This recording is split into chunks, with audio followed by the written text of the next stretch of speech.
हम डिस्कस कर रहे थे कंपेयरिंग एंगल्स और हमने आपको एक्सप्लेन किया था कि कैसे एक एंगल को दूसरे एंगल के ऊपर सुपर इम्पोज करके आप एंगल्स को कंपेयर कर सकते हैं। पर कई बार प्रैक्टिकल लाइफ में आप इस तरह से एंगल्स को सुपर इम्पोज करके नहीं देख सकते, तो उस केस में हम एंगल्स को कैसे कंपेयर करेंगे ये हम आज के वीडियो में सीखेंगे। तो इसे समझाने के लिए आपकी बुक में एक फिगर दिया हुआ है जिसमें दो क्रेन्स को दिखाया गया है। तो ये है दो क्रेन्स जो आपस में आर्ग्यूमेंट कर रहे हैं, और आर्ग्यूमेंट किस बात पर है कि कौन अपना माउथ ज़्यादा बड़ा ओपन कर सकता है, मतलब कि किसके माउथ ओपन होने पर बड़ा एंगल बन रहा है। तो इसके लिए पहले हमें उनके माउथ का एंगल पता करना पड़ेगा। तो लेफ्ट साइड में जो क्रेन है उसके माउथ का एंगल आपकी बुक में एक पेपर के ऊपर कुछ इस तरह से दिखाया गया है, जहां पर O इस एंगल का वर्टेक्स है और A और B इस एंगल की आर्म्स के ऊपर 2 पॉइंट्स हैं। अब इस एंगल को हमने एक ट्रांसपेरेंट पेपर के ऊपर मार्क कर लिया है। तो इस मार्किंग को करने के लिए पहले हमने इस पेपर को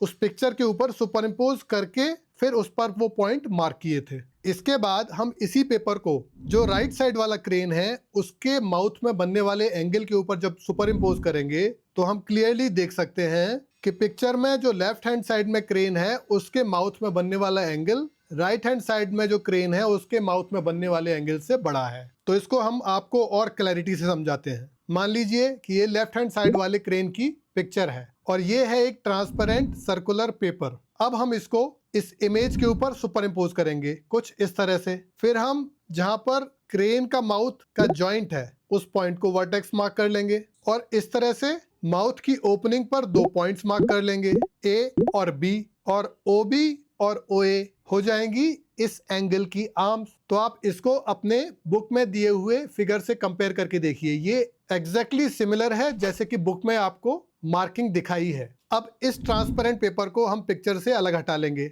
तो ये एग्जैक्टली सिमिलर है जैसे कि आपकी बुक में दिखाया गया है, ट्रांसपेरेंट पेपर पर मार्क्ड पॉइंट्स O, A और B को। इसके बाद हम राइट हैंड साइड में दिए हुए क्रेन की पिक्चर को लेंगे। अब आप यहाँ देखिए कि इस पोजीशन में ही अगर आप इस ट्रांसपेरेंट पेपर को सुपर इम्पोज करेंगे दूसरे क्रेन के माउथ के ऊपर तो आपका वर्टेक्स O तो सुपर इम्पोज हो जाता है जहां पर उस क्रेन के माउथ का जॉइंट है, बट पॉइंट A और B का डायरेक्शन बिल्कुल अपोजिट है उस डायरेक्शन से जिसमें कि माउथ की ओपनिंग है। तो इस पोजीशन में इन एंगल्स को कंपेयर करना पॉसिबल नहीं है। तो यहाँ हम क्या करेंगे कि पहले हम इस क्रेन के माउथ को फ्लिप कर लेंगे और फिर इसके ऊपर इस ट्रांसपेरेंट पेपर को इस तरह से सुपर इम्पोज करेंगे। तो आप पाएंगे कि पॉइंट O जो कि वर्टेक्स है वो तो सुपर इम्पोज हो जाता है एग्जैक्टली इस क्रेन के माउथ की ओपनिंग के जॉइंट पर जो पॉइंट A है और पॉइंट B है वो दोनों ही माउथ की ओपनिंग पर कहीं भी कोइंसाइड नहीं कर रहे हैं। तो जैसा कि हमने आपको पहले मेथड ऑफ सुपर इम्पोजिशन में बताया था कि अगर आपको दो एंगल्स को कंपेयर करना है तो उनके वर्टेक्स एक दूसरे के ऊपर सुपर इम्पोज होने चाहिए और कोई एक आर्म एक दूसरे पर सुपर इम्पोज होना चाहिए। तो इस केस में हम क्या करेंगे कि हम वर्टेक्स और एक आर्म को अलाइन कर लेंगे। तो हमने कुछ इस तरह से उसको अलाइन कर लिया। अब हम ड्रॉ करेंगे इस क्रेन के माउथ पर बनने वाले एंगल की आर्म्स को। फिर हम उस आर्म पर 2 पॉइंट्स को मार्क कर लेंगे जिनको हम कहेंगे पॉइंट X और पॉइंट Y। तो इसको आप अपने बुक में दिए हुए तीसरे फिगर से कंपेयर करके देखिए, ये एग्जैक्टली सेम फिगर है जिसकी मदद से हम दोनों क्रेन के माउथ के बीच में बनने वाले एंगल्स को कंपेयर कर सकते हैं। तो अब हम एंगल्स को कंपेयर करके देखते हैं। तो पहले क्रेन के माउथ के बीच में बनने वाले एंगल्स के आर्म्स होंगे OB और OA और एंगल हो जाएगा BOA, और दूसरे क्रेन के माउथ के बीच में बनने वाले एंगल के आर्म्स हो जाएंगे OY और OX और एंगल हो जाएगा YOX। तो आप यहाँ देखिए कि angle BOA is clearly bigger than angle YOX। तो आपने देखा कि कैसे आर्ग्यूमेंट करने का कोई फायदा नहीं होता, आप मैथमेटिक्स की मदद से क्लियरली बता सकते हैं कि जो फर्स्ट क्रेन है उसके माउथ में बनने वाला एंगल सेकंड क्रेन के माउथ के बीच में बनने वाले एंगल से बड़ा है। तो देखा आपने कैसे मैथमेटिक्स की मदद से हम इलॉजिकल आर्गुमेंट्स को लॉजिकल कंक्लूजन्स में बदल सकते हैं। तो चलिए आपको एंगल्स का कॉन्सेप्ट समझाने के लिए एक और मजेदार प्रैक्टिकल एग्जांपल बताते हैं। इस एग्जांपल में हम एक रोटेटिंग आर्म बनाएंगे आपके पास ऑलरेडी अवेलेबल चीजों की मदद से। तो आप सभी लोग पेपर क्लिप यूज करते हैं, तो इस तरह की एक पेपर क्लिप को आप लीजिए और इसके साथ आप लीजिए 2 पेपर से बने हुए स्ट्रॉज। तो स्ट्रॉज यूजुअली आप ड्रिंक्स पीने में या मार्केट में जूस पीने में यूज करते हैं। जो भी आपके पास बचे हुए स्ट्रॉज हैं उनको आप ले लीजिए। तो पहले आप पेपर क्लिप को स्ट्रेट कर लीजिए ओपन करके, फिर आप उसको इस तरह की एक एंगुलर शेप में बैंड कर दीजिए।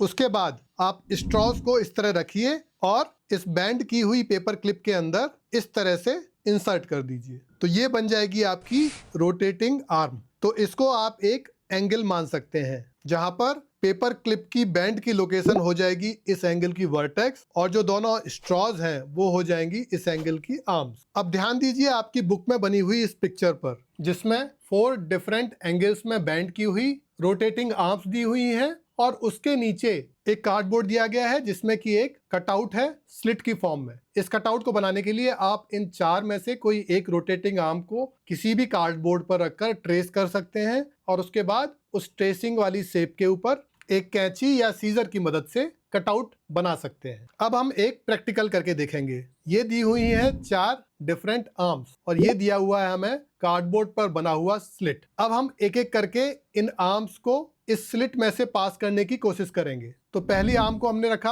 अब यहाँ पर आप देखिए कि स्लिट का जो एंगल है that is greater than the arms angle, तो आर्म जो है वो स्लिट से पास नहीं हो पाएगी। अब सेकंड आर्म को रख के देखते हैं। यहाँ पर जो आर्म का एंगल है वो स्लिट के एंगल से बड़ा है, या फिर स्लिट का जो एंगल है that is lesser than the arms angle, तो इसमें भी आर्म जो है स्लिट से पास थ्रू नहीं होगी। थर्ड केस में अगेन आप देखेंगे कि सुपर इम्पोज करने पर स्लिट का जो एंगल है that is lesser than the arms angle, माने जो आर्म के बीच में बनने वाला एंगल है वो स्लिट के बीच में बनने वाले एंगल से बड़ा है। तो इस केस में भी arm will not go through the slit. वहीं जब हम चौथी आर्म को रख के देखते हैं स्लिट के ऊपर, तो हम पाते हैं कि स्लिट का एंगल है वो एग्जैक्टली इक्वल है आर्म के एंगल के। तो इस केस में आर्म जो है वो स्लिट से पास हो जाएगी। तो you can pass the arm through the slit very easily. तो ये तो हो गया प्रैक्टिकल एग्जांपल, जिससे कि आप खुद एंगल्स के बड़े या छोटे होने को एक स्लिट और आर्म्स की मदद से समझ सकते हैं। और इसके बाद दिया हुआ है बुक में एक मजेदार सा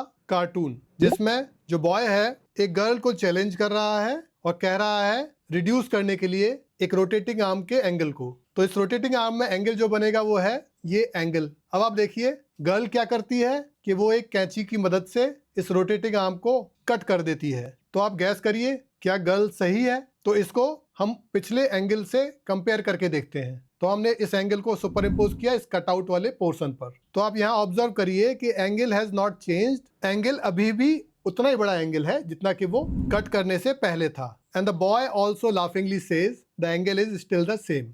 तो आज के लिए इतना ही। अगले वीडियो में समझेंगे स्पेशल टाइप्स ऑफ एंगल्स। तब तक के लिए धन्यवाद।